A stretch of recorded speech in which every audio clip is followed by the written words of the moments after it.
मंडल अधिकारी ठाकुर्ली यांच्या तक्रारीवरून विष्णुनगर पोलीस स्टेशनमध्ये गुन्हा नोंद झाला होता.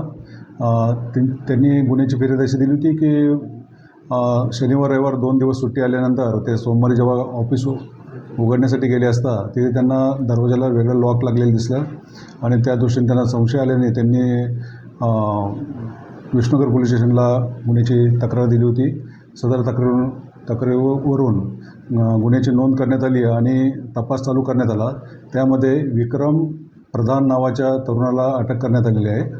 त्याने एका चावीवाल्याला बोलून तिथे लॉक ओपन केलं होतं आणि त्यानंतर त्याच्या लक्षात आलं की आतमध्ये एक कागदपत्र वगैरे आहे. त्यानंतर त्याने परत दुसरं लॉक लावलं तिथे आणि तो निघून गेलेला होता. सदर आरोपीस आम्ही अटक केलेलं आहे आणि त्याला दिनांक 4 सप्टेंबर रोजी मॅजिस्ट्रेट कस्टडी मंजूर करण्यात आलेली आहे. त्याचं म्हणणं आहे की मला फायटर क्लासच्या मी शोधत होतो, जागेचे शोधत होतो. मला ही जागा अबंडन दिसली, त्यामुळे मी इथे प्रयत्न केला म्हणून.